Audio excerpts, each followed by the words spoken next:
Full ഇതേപോലെ കുറേ ഇങ്ങനെ മരങ്ങളൊക്കെയാണ്. അപ്പം നല്ല രസമാണ്. പിന്നെ ഇവിടുത്തെ ക്ലൈമറ്റ് എന്ന് പറഞ്ഞു കഴിഞ്ഞാൽ നല്ല വെയിലുണ്ടെങ്കിലും അധികം ചൂടില്ലാത്തൊരു വെയിലാണ്. ഓക്കെ. പിന്നെ അവിടുത്തെ തന്നെ മരത്തിൽ തന്നെ ഒരു സ്ട്രീറ്റിൽ തന്നെ ഒരു പള്ളിയാണിത്.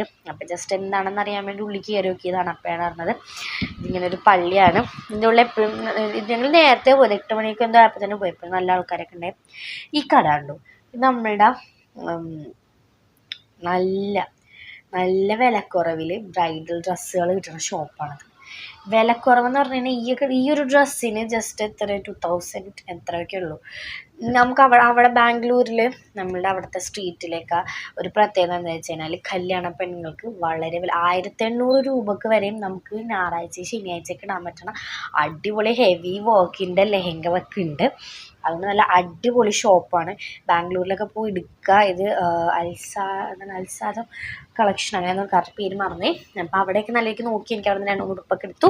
പിന്നെ ഫലൂദയൊക്കെ കഴിച്ചാൽ തിരിച്ച് വീട്ടിൽ പോണേ.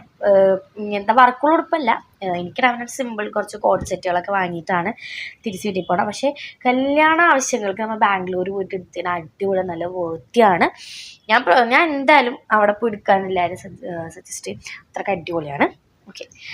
അപ്പോൾ അത് കഴിഞ്ഞ് നമ്മൾ തിരിച്ചിനി വീട്ടിൽ പോയി വീട്ടിൽ നിന്ന് ഡ്രസ്സൊക്കെ പാക്ക് ചെയ്തിട്ട് നേരെ അടുത്ത ക്യാബ് വിളിച്ചിട്ട് റെയിൽവേ സ്റ്റേഷനിലോട്ടാണ് പോകുന്നത്. ചായയൊക്കെ കുടിച്ചിട്ടാണ് പോകുന്നത്. അതിൻ്റെയൊന്നും വീട് കൊടുത്തില്ല, ഭയങ്കര ഹറിബറി ആയിപ്പോയി. റെയിൽവേ സ്റ്റേഷനിൽ ചെന്ന് നമ്മളിനി ട്രെയിൻ അവിടെ ഓൾറെഡി വന്ന് കിടക്കുന്നുണ്ട്. അവിടെ നിന്ന് സ്റ്റാർട്ട് ചെയ്യുന്ന ട്രെയിനാണ്, കന്യാകുമാരി വരെയും പോണ ട്രെയിനാണ്. അപ്പം നമ്മൾ ഓൾറെഡി ബുക്കിംഗ് ചെയ്തതാണ്. എന്നിട്ട് അവിടെ നിന്ന് നമ്മൾ ഇത് വാങ്ങി, ഒരു റൈസും ഒരു ടൊമാറ്റോ റൈസും പിന്നെ ചപ്പാത്തിയും വെജിറ്റബിൾ സ്റ്റൂവും ആണെന്നുണ്ടായിരുന്നത്. രാത്രി ഇതൊക്കെ കഴിച്ചുകൊണ്ടാണ് ഞാൻ ആ ഒരു ടൊമാറ്റോ റൈസ് മാത്രം കഴിച്ചുള്ളൂ. ബാപ്പിയാണ് ചപ്പാത്തി വെച്ചത്. പിന്നെ പിറ്റേ ദിവസമായി രാവിലെ നമ്മൾ എത്താറായി. രാവിലെ 7 മണിക്ക് എന്തോ ആണ് നമ്മളവിടെ എത്തുക. അപ്പോൾ നല്ല വെട്ടമൊക്കെ വെച്ച് സ്ലീപ്പർ ബുക്ക് ചെയ്തിട്ടാണ് പോയത്. ഒരു ഉറക്കമൊക്കെ കഴിഞ്ഞപ്പോൾ സ്ഥലം അവിടെ എത്തി. നമ്മളുടെ എറണാകുളം റെയിൽവേ സ്റ്റേഷൻ എത്തുകയാണ്.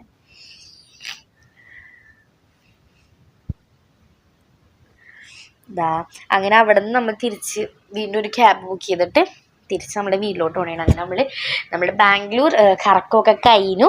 ഇനി പറ്റുമെങ്കിൽ നമുക്ക് അവിടെ നിന്ന് വാങ്ങിയ സാധനങ്ങളിലേക്ക് ഞാൻ വീഡിയോ ആയിട്ട് വരാൻ അടുത്തത്. അപ്പോൾ ഇത്രേ ഉള്ളൂ, നമുക്ക് വീട്ടിൽ പോകണം. അപ്പം നമുക്കിനി അടുത്തൊരു അടിപൊളി വീഡിയോ ആയിട്ട് ഞാൻ ഉറപ്പായിട്ട് വരുന്നതാണ്.